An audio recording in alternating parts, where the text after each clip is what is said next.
നമസ്തേ. വളരെ സന്തോഷമുള്ളൊരു കാര്യം പറയാൻ വേണ്ടിയിട്ടാണ് ഞാൻ ഈ വീഡിയോയിൽ വന്നത്. ഏറെ നാളത്തെ പ്രയത്നത്തിന് ഒടുവിൽ സനാതന ധർമാനുയായികൾക്ക് വേദത്തിലെ പൊരുൾ സാമാന്യനെ അറിയുന്നത് ഉദ്ദേശിച്ചുകൊണ്ട് ഒരു പുസ്തകം തയ്യാറാക്കണമെന്നുള്ളൊരാഗ്രഹം പലരും എന്നോട് പറഞ്ഞിരുന്നു. അതൊന്ന് പൂർത്തീകരിച്ചു. മന്ത്രവേദം എന്നാണ് ഈ പുസ്തകത്തിൻ്റെ പേര്. ഈ പുസ്തകത്തിൻ്റെ തുടക്കം വാക്ക് എന്ന വിഷയവുമായി ബന്ധപ്പെട്ടാണ്. എങ്ങനെയാണ് വാക്ക് ഉണ്ടാകുന്നത് എന്നുള്ള വിഷയവുമായി ബന്ധപ്പെട്ട് തുടങ്ങുന്ന ഈ ഗ്രന്ഥം വിവിധങ്ങളായ വിഷയങ്ങളെക്കുറിച്ചാണ് ചർച്ച ചെയ്യുന്നത്.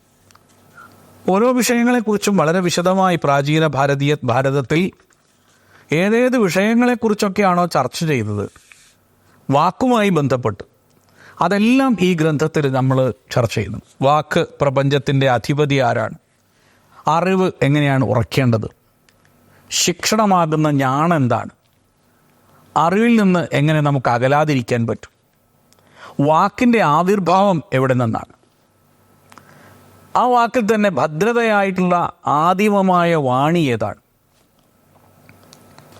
നമുക്ക് ഋഷി പരമ്പരയിലൂടെ ലഭിച്ച പ്രവഹിച്ച വാക്കിനെക്കുറിച്ച് നമ്മൾക്ക് ഹിന്ദുക്കൾക്കും സനാതന ധർമാനികൾക്കും അല്ലെങ്കിൽ ഇൻഡോളജിയെക്കുറിച്ച് പഠിക്കുന്നവർക്കും ഭാരതീയർക്ക് എന്തറിയാം, വാണിയെ എങ്ങനെയാണ് നമ്മൾ ശരിയായ രീതിയിൽ മനസ്സിലാക്കുക തുടങ്ങിയ വിഷയങ്ങളെക്കുറിച്ചെല്ലാം വേദങ്ങളിൽ എന്താണ് പറഞ്ഞിരിക്കുന്നത്, എൻ്റെ അഭിപ്രായമല്ല, വേദമന്ത്രങ്ങളിൽ എന്താണ് പറയുന്നത് എന്ന് വിശദീകരിക്കുന്ന മന്ത്രങ്ങളെ ക്രോഡീകരിച്ച് ഈ ഒരു ഗ്രന്ഥത്തിൽ ഒന്നാമതായിട്ട് കൊണ്ടുവന്നു.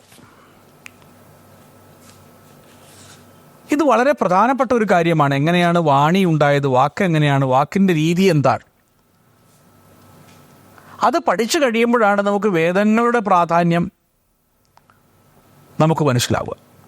വേദങ്ങളെക്കുറിച്ച് വേദങ്ങളിൽ എന്താ പറഞ്ഞത്? ഈശ്വരീയമായ 4 വേദങ്ങൾ. ആ 4 വേദങ്ങളെക്കുറിച്ച് വേദങ്ങളിൽ പറഞ്ഞിട്ടുണ്ടോ? പറഞ്ഞിട്ടുണ്ട്. സൃഷ്ടിയുടെ തുടക്കത്തിലാണ് 4 വേദങ്ങൾ ഉണ്ടായത്. 4 വേദങ്ങളുടെ പ്രയോഗം എങ്ങനെയാണ്, ആരാണ് വേദാധികാരികൾ, എല്ലാ ജനങ്ങളും വേദാധികാരികളാണെന്ന് വരുന്ന വേദമന്ത്രം, എല്ലാ വരങ്ങളും നൽകുന്നത് വേദമാതാവാണ് എന്ന് പറയുന്ന വേദമന്ത്രം, വീട്ടിലെങ്ങനെയാണ് വേദം നമ്മൾ സൂക്ഷിക്കേണ്ടത്,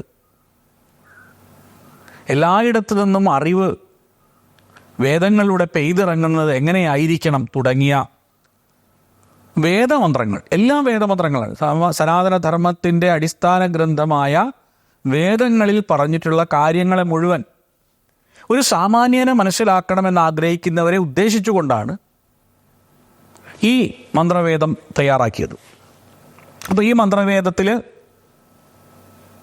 ഒന്നാമത്തെ ഭാഗത്ത് തന്നെ വാക്ക് തൊട്ട് വേദം വരെ എങ്ങനെ ഉണ്ടായി, എത്ര വേദങ്ങളുണ്ട് എന്നൊക്കെ വേദങ്ങളിൽ തന്നെ പറഞ്ഞിരിക്കുന്ന മന്ത്രങ്ങളെ എടുത്തുകൊണ്ടാണ് ഈ ഒരു ശേഖരണത്തിൽ ഉൾപ്പെടുത്തിയത്. നോക്കൂ, ഈ മന്ത്രവേദം എന്ന പുസ്തകം സാമാന്യന ഏതൊരു ഹിന്ദുവിനും വേദത്തിൽ എന്താണ് പറഞ്ഞിരിക്കുന്നതെന്ന് വളരെ ലഘുവായ രീതിയിൽ, ലളിതമായ രീതിയിൽ, യാതൊരു സാങ്കേതികത്വവും ഇല്ലാതെയാണ് പ്രതിപാദിച്ചിട്ടുള്ളത്.